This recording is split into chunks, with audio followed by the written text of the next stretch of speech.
तो welcome friends in this video. इस video में हम बेसिकली बात करने जा रहे हैं फिनॉल्स के बारे में, ठीक है, which is one another important topic in organic chemistry. ये 12th का ऑर्गेनिक केमिस्ट्री का एक पार्ट है। तो फिनॉल्स जो कि एग्जामिनेशंस में एज फार एज मेंस और एडवांस्ड और any other examination is concern, ठीक है, इसमें बहुत इंपॉर्टेंट पार्ट है इसका। तो ये बहुत ज़्यादा बड़ा पार्ट नहीं, ये छोटा सा पार्ट है। तो बेसिकली जो मैंने पहले ही बताया कि जो आपके पास स्टैंडर्ड बुक्स लाइक एनसीईआरटी उससे आपको कवर करना ही है, और जो एक्स्ट्रा पार्ट्स जो बहुत सारे बुक्स में दिए रहते हैं या नहीं भी रहते, तो वो सारे जो टॉपिक्स है मैं यहाँ पे इस वीडियो में और अपकमिंग वीडियोस में कवर कर लूँगा। तो जैसे कि मैं हर वीडियो में बताता हूँ कि अगर आपने ये टॉपिक पढ़ लिया है, इट्स वेल एंड गुड कि आपका एक शॉर्ट रिवीजन हो जाएगा। और अगर आपने ये वीडियोस ये जो टॉपिक है पर्टिकुलर अगर आपने स्टार्ट भी नहीं किया, तो if you follow this video और दिस वीडियो सीरीज़, तो यहाँ से भी आप अपना प्रिपरेशन कम्प्लीटली कर सकते हैं, ठीक है। आप फ्रेश स्टार्ट करके भी यहाँ से आप कंप्लीट कर सकते हैं। So without wasting any more time let's proceed. Phenols जो होता है, अगर आपको पता होगा, they are what are phenols basically. एक मिनट, बेसिकली हमारा फिनॉल्स जो होता है वो अल्कोहल्स का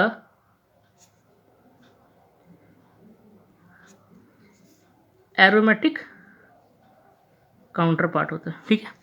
हमारे पास अल्कोहल्स होते हैं ना, अल्कोहल्स क्या होते हैं, OH ग्रुप जुड़ा होता है एल्काइल ग्रुप से। तो इसका एरोमेटिक काउंटर पार्ट क्या होगा कि R की जगह, एल्काइल की जगह फिनाइल ग्रुप, मतलब pH group. What is pH group? Benzene -H, मतलब बेंजीन C6H6 होता है बेंजीन, ठीक है। ये बहुत डिफरेंस बहुत लोगों को नहीं पता होगा।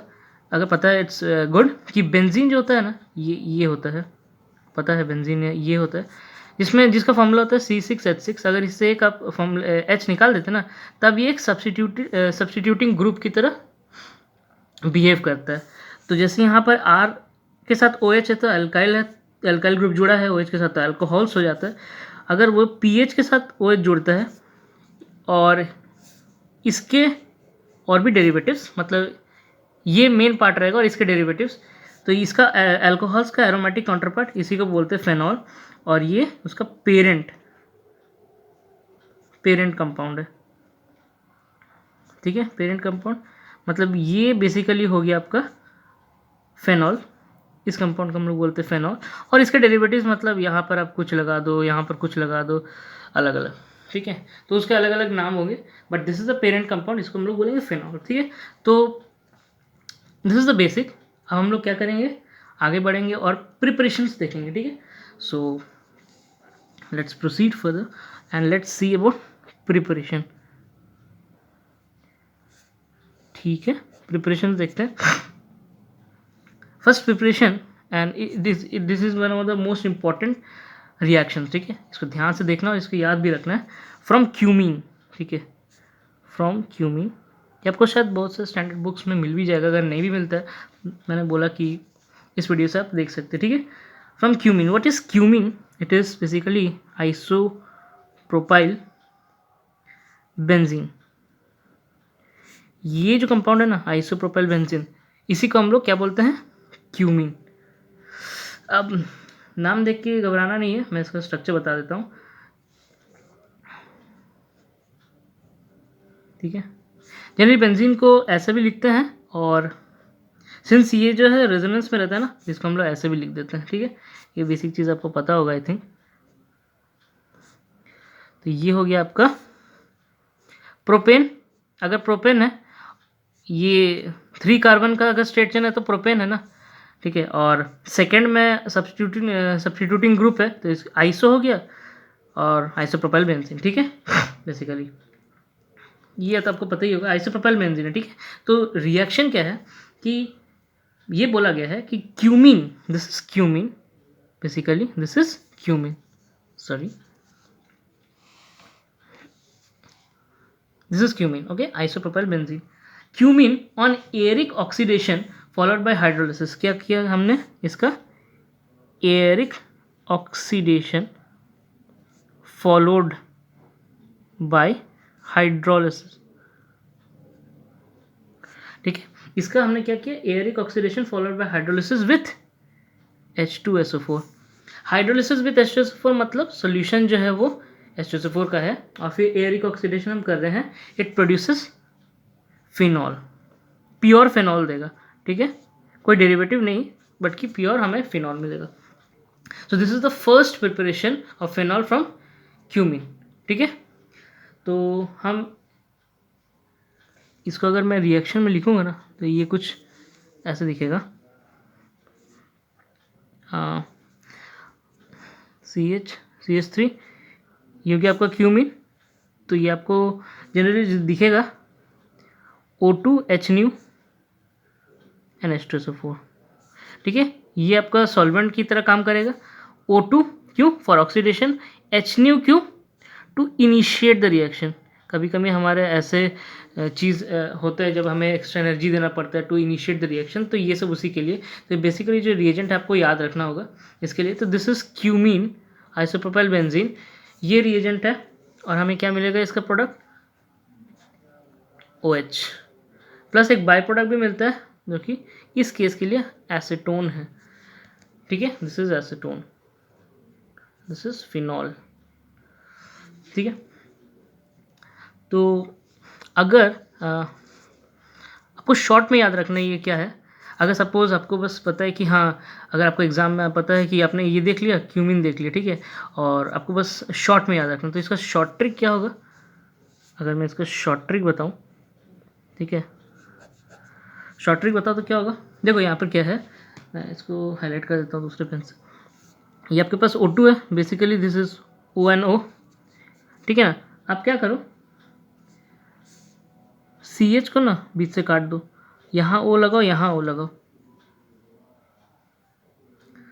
ठीक है, CH3 CO CH3 ये निकल जाएगा, तो क्या बनेगा, CH3 CO CH3, और ये OH इसके साथ चल जाएगा, तो हमें क्या मिलेगा, PH। तो यहाँ से भी आप ये एक स्टैंडर्ड रिएक्शन है, इसीलिए ठीक है, यहाँ पर कोई ये स्टैंडर्ड रिएक्शन है कि क्यूमीन को हम इस कंडीशंस देंगे तो यही बनेगा, इसीलिए आप इसको याद रख सकते हो। वरना अगर कोई जनरल रिएक्शन होता तो मैं ऐसा प्रेफर नहीं करता लर्न करने, तब मैं आपको मैकेनिज्म ही बता देता। Since it is a standard reaction, तो आप इसको ऐसे याद रख सकते हो, क्योंकि C को मैंने डिवाइड किया, एक O इसके साथ चला जाएगा और एक O आप लिख दो, क्योंकि अब O लगाने के बाद आप कन्फ्यूज मत होना, क्योंकि आपको फिनॉल ही चाहिए ना, तो ये फिनॉल वाला पार्ट को अलग कर देना, जो बचा वो बाई प्रोडक्ट हो गया। ठीक है, तो this is as simple as this. ठीक है, तो फ्रॉम क्यूमीन आइसोप्रोपाइल बेंजीन, देखिए इसका मैकेनिज्म्स भी अवेलेबल है, लेकिन जैसे मैंने बोला कि मैकेनिज्म उतना इम्पॉर्टेंट नहीं है। ठीक है, जहाँ पर इम्पॉर्टेंट होगा मैं आपको ज़रूर बता दूंगा। ठीक है, till now this is the important, इतना आप अगर जानते तो it's well and enough. Okay, so मुझे लगा कि मैकेनिज्म बता देना चाहिए, सो मैं बता दे रहा हूँ कि अगर इनकेस आपको ज़रूरत पड़ जाए। ठीक है, तो देखो यार, मैकेनिज्म बहुत सिंपल है। क्या है, ये एक C था और एक CH3 एक CH3, ये हो गया आपका आइसोप्रोपाइल बेंजीन। इसको क्या करेंगे, ये CH3 है, घबराना मत, ये CH है, ठीक है, इसको O2H न्यू और H2SO4 देंगे, यही ना हमने दिया। अब इसमें क्या मैकेनिज्म होगा, इसको थोड़ा सा ऐसे लिखते हैं ना,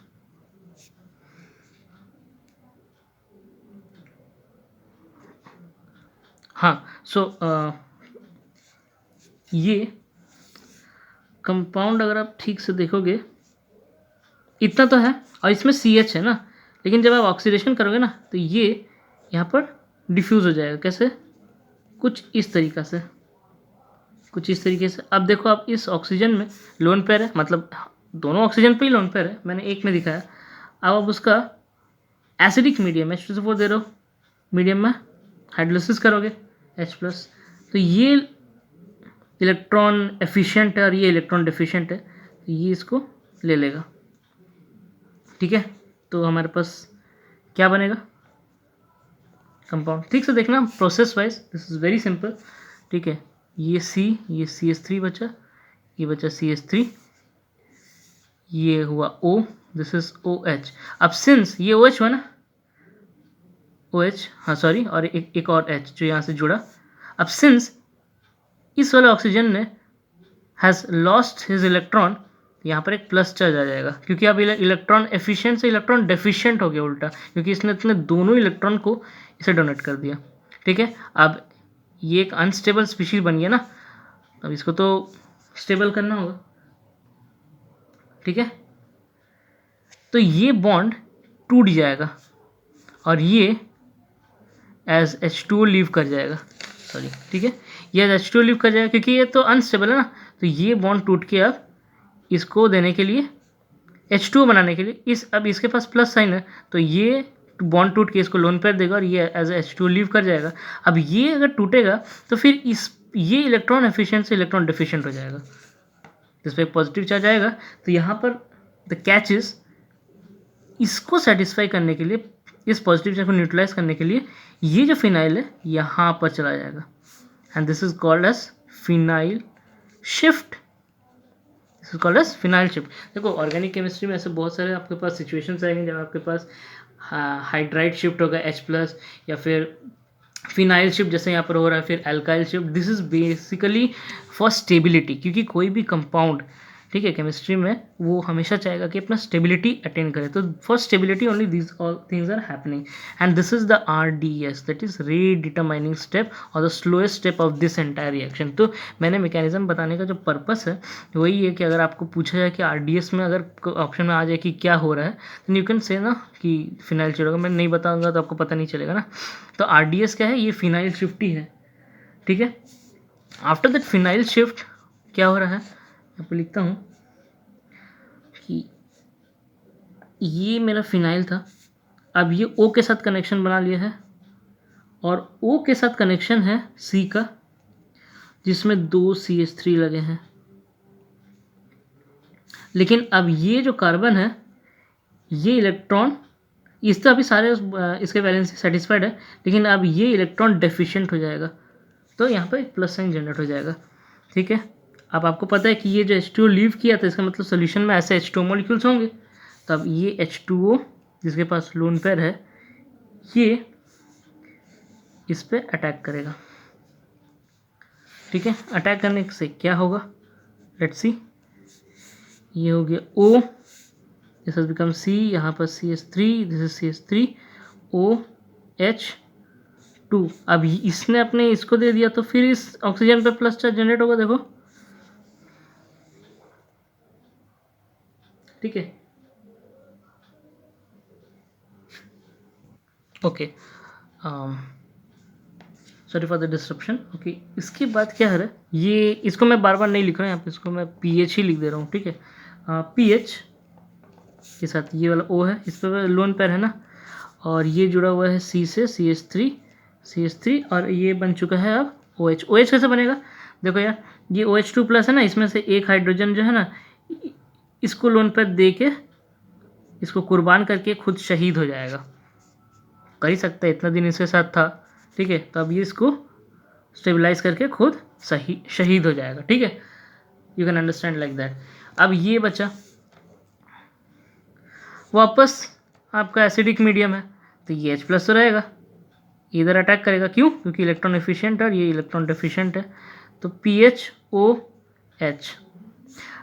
ये इसको अटैक नहीं कर रहा है, बेसिकली आप बोल सकते हो कि ये इसको अटैक कर रहा है, तो ये अपना लोन पे जब इसको देगा तो फिर इसमें पॉजिटिव चार्ज आ जाएगा, तो ये ऐसे तो कर दिया, ये दिलदार बन के इसको तो अपना दे दिया इलेक्ट्रॉन। ठीक है, लेकिन अब इस पर पॉजिटिव चार्ज आ गया ना, और ये कनेक्टेड है CH3 एंड OH के साथ। ठीक है, तब क्या होगा कि यहाँ पर भी लोन पेयर है, ये यहाँ जाएगा, क्यों, क्योंकि ये इधर जाएगा, दोनों एक साथ होंगे। ठीक है, ये इसको जाएगा, क्यों, सेटिस्फाई करने, तो फिर ये पॉजिटिव चार्ज हो जाएगा ना, इसको सेटिस्फाई करने के लिए ये इधर आ जाएगा। तो ultimately what you are getting is a phenol, देखो मिल रहा ना, PHOH फेनॉल प्लस एक कीटोन एसीटोन, मतलब ये CH3COCH3। So this is the your final product and this is the whole mechanism. आप एक बार फिर से देख लो इसे। ठीक है, इसे आप एक बार यहाँ से देख लो वीडियो को, 1-2 बार देख लो, समझ में आ जाएगा, ठीक है। इनफैक्ट इनकेस समझ में नहीं आ रहा तो प्लीज़ कमेंट, ठीक है।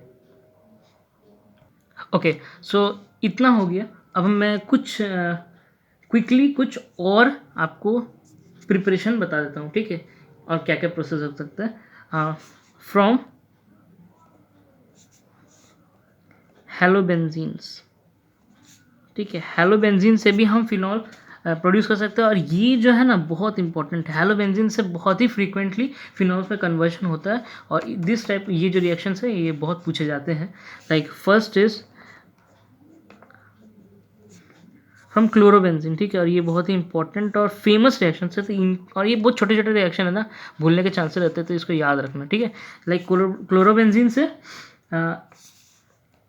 अगर मैं NaOH 3000 atm pressure and 300 degree celsius temperature दूंगा तो मुझे क्या मिलेगा, फिनॉल, डायरेक्ट फिनॉल मिलेगा। And this is known as Dow's process, ठीक है। डाउज प्रोसेस बहुत इंपॉर्टेंट रिएक्शन है, नेम रिएक्शन है डाउज प्रोसेस, इसलिए नेम रिएक्शन है, इसीलिए इंपॉर्टेंट है, याद रखना, ठीक है। सबसे पहली बात याद रखना है कि ये वाले कंडीशंस, इसको तो भूलना ही नहीं है, ठीक है, इसको याद रखना आप। नेम, ऐसे जनरली नेम रिएक्शंस एग्जाम में जब भी पूछा जाएगा आपको नहीं, नेम रिएक्शन कभी नेम मेंशन नहीं रहेगा। हाँ, हो सकता है कि ये दे दे और ये दे दे, या ये दे दे ये दे दे, आपको ये प्रेडिक्ट करना होगा, ठीक है। So very important. Next is from chlorobenzene only. दूसरा रिएक्शन क्या है, दूसरा मेथड क्या है, आप इसमें दे सकते हो Mg ईथर, ठीक है, Mg ईथर, तो ये बन जाएगा MgCl, ये यहाँ पर इंट्रोड्यूस हो जाएगा, ठीक है। इसको क्या बोलते हैं, ग्रिग्नार्ड्स रिएजेंट, ठीक है। जैसे RMgX होता है ना, वैसे PHMgX भी होता है। ये मैं अगर कभी फर्दर वीडियो बनाऊँ इस पर तो मैं इसको डिस्कस कर दूंगा, व्हाट आर ग्रिग्नार्ड्स रिएजेंट, ठीक है। ये क्लास ऑफ कंपाउंड्स होता है ऑर्गेनिक केमिस्ट्री, इन केमिस्ट्री ये क्लास ऑफ कंपाउंड्स होता है जो कि कुछ कुछ प्रिपरेशन में काम आता है। जैसे ये प्रिपरेशन क्लोरोबेंजीन है, ठीक है, इसमें मैंने Mg ईथर दिया, ग्रिग्नार्ड रिएजेंट, ठीक है, तो ये ऐसा हो गया। तो इसको भी याद रखना, रिएजेंट को ग्रिग्नार्ड रिएजेंट होता है, ठीक है। तो ये तो बन गया। अब इसमें ऑक्सीडेशन दूंगा, H दूंगा, एनर्जी दूंगा, ये फिनॉल बन जाएगा, ठीक है। ये भी इंपॉर्टेंट है, ये भी नेम रिएक्शन, इसको बोलते हैं रैस्चिक्स प्रोसेस, ठीक है। क्या बोलते हैं इसको, रैस्चिक्स प्रोसेस, ठीक है, रैस्चिक्स प्रोसेस। नेम रिएक्शन अगेन पूछा नहीं जाएगा, नेम मेंशन नहीं किया जाएगा, लेकिन आपको रिएक्शन आना चाहिए, ठीक है। Third and one of the important reactions is this one, N2+Cl-, ये तो बहुत ही फेमस है यार, आपको पता होगा क्या है, डाईएजोनियम क्लोराइड। क्यों, क्योंकि यहाँ पर इसको बोलते हैं एजो कंपाउंड, और यहाँ पर 2 है तो डाईएजोनियम क्लोराइड, ठीक है, डाईएजो कंपाउंड है। इसका हाइड्रोलिसिस करेंगे OH, तो ये एमीन्स में आपको पढ़ाया जाएगा, ठीक है। एमीन्स में अगर मैं वीडियो लूँ तो वहाँ पर भी ये रिएक्शन फिर से आएगा, ठीक है। तो यहाँ पर फेनॉल सिंस बन रहा है, तो ये बहुत ही इम्पॉर्टेंट रिएक्शन है। ये तो जनरल रिएक्शन याद रहने चाहिए, ठीक है, कि डाईएजोनियम क्लोराइड से ये बन रहा है, ठीक है। और एक है, मैं यहाँ पर बता दे रहा हूँ, last one is SO3H benzene, ठीक है। इसमें फ्यूज्ड KOH दूंगा तो भी मेरे को फिनॉल मिलेगा, ठीक है, फिनॉल मिलेगा, ठीक है। Okay, this is sulphonic acid, ठीक है, जैसे सल्फोनिक एसिड, इससे फिनॉल मिलेगा, ठीक है। तो ये सब बेसिकली, ये तो मैंने एक बता दिया था आपको, ये वाला पहले हमने ये डिस्कस किया। फिर ये इंपॉर्टेंट प्रिपरेशन था फ्रॉम क्यूमीन से मैंने आपको मैकेनिज्म बता दिया, इन केस आपको कोई डाउट ना रह जाए इसमें, ठीक है, पूरा मैकेनिज्म बता दिया। और ये वाला फ्रॉम हैलोबेंजीन्स वाला। ये 4 आपको याद होने ही चाहिए, ठीक है। ओके, सो एक और रिएक्शन है, ये इम्पॉर्टेंट रिएक्शन है, इसलिए मैंने सोचा इसको आपको इंक्लूड कर दूँ। डैकिन्स प्रोसेस, ठीक है, डैकिन्स प्रोसेस, ठीक है, डैकिन्स प्रोसेस। तो डैकिन्स प्रोसेस में क्या होता है बेसिकली कि आपको बता दे रहा हूँ क्या होता है। सॉरी, ऑर्थो पैरा हाइड्रोक्सी, ठीक है। OH ग्रुप को हम लोग हाइड्रोक्सी ग्रुप बोलते हैं, हाइड्रोक्सिल ग्रुप, हाइड्रोक्सी ग्रुप। तो ortho para hydroxy carbonyl compounds, ठीक है, ortho para hydroxy carbonyl compounds on treatment with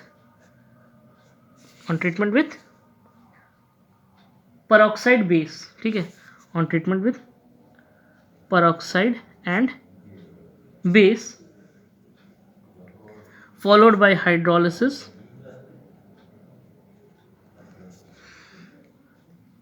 produces alcohol, ठीक है, and the carbonyl group is replaced by the OH group and this is known as Dawkins process। so इतना words में confuse ना करते हुए आपको सिंपल ये बताऊंगा रिएक्शंस, ठीक है। लाइक एक एल्डिहाइड, कार्बोनिल ग्रुप्स बोला है ना, तो 2 तरह के कार्बोनिल ग्रुप्स आते हैं, तो मैं आपको दोनों तरह के कार्बोनिल ग्रुप्स दे दूंगा, ठीक है। और ऑर्थो पैरा बोला है तो उसमें भी वैरायटी दिखा दूंगा, ठीक है। लो कार्बोनिल ग्रुप्स बोला था तो मैंने एल्डिहाइड को, कीटोन को इंक्लूड कर दिया। ऑर्थो पैरा बोला था तो ये ऑर्थो पोजीशन होता है, पता है, और ये पैरा पोजीशन होता है, उसमें वैरायटी दे दिया, ठीक है। तो दोनों रिएक्शंस ये क्या हो गया, ऑर्थो या पैरा हाइड्रोक्सी, क्योंकि ऑर्थो पैरा में हाइड्रोक्सी ग्रुप है, ortho para hydroxy carbonyl compounds on treatment with peroxide। peroxide क्या होता है, H2O2, peroxide base then hydrolysis produces phenols नहीं, produces alcohols, ठीक है, produces phenols नहीं, produces alcohols। what alcohols, ये OH तो रिप्लेस नहीं होगा, ये OH वैसा ही रहेगा जैसा था, एंड द कार्बोनिल ग्रुप जो है वो रिप्लेस हो जाता है OH ग्रुप से, ठीक है, ठीक है। So this is what about Dakin's process, ठीक है। सो देख लेना, ये उतना इम्पोर्टेंट नहीं है मतलब, लेकिन फिर भी अगर आपको पता रहता है, अगर आपको कभी अगर ऐसा सिचुएशन मिलता है और अगर आपको ऐसा रीजन देता है, if you know it's well and good, आपको प्लस पॉइंट्स मिलेंगे उस टाइम, ठीक है। लेकिन ऐसे जनरली पूछा नहीं जाता, फिर भी देख लेना आप, ठीक है, इसके बारे, ठीक है। तो इस वीडियो को मैं यहीं तक रखता हूँ, शॉर्ट रखता हूँ, ठीक है। सो मैंने डिस्कस किया था, एक बार समअप कर देता हूँ। मैंने यहाँ पर एक बार ये बताया था आपको बेसिक क्या होता है फेनॉल्स, ठीक है। उसके बाद मैंने आपको प्रिपरेशन दिखाया, फिर हमने बात की उसके मैकेनिज्म के बारे में, this was all about mechanism, और this was preparation from halobenzene, some important name reactions I told you, okay। so in generally in examinations the names are not mentioned, but you need to know the reagents and the start and the end products, okay, that what matters, okay। और last में मैंने discuss किया about the Dawkins process। this is not so much important as far as JEE Main is concerned, but still you need to have a knowledge at least, okay, and of the reagents and the end products, बस इतना तक, ठीक है। so यार अगर video पसंद है तो प्लीज़ लाइक करना, वीडियो को ज़्यादा से ज़्यादा शेयर करना, and please do subscribe the channel, ठीक है, ताकि आपको और अच्छे क्वालिटी कंटेंट्स इस चैनल पर मिलते रहे, ठीक है, फॉर योर प्रिपरेशंस एंड, ठीक है। थैंक यू गाइस, मिलते हैं नेक्स्ट वीडियो में, ओके।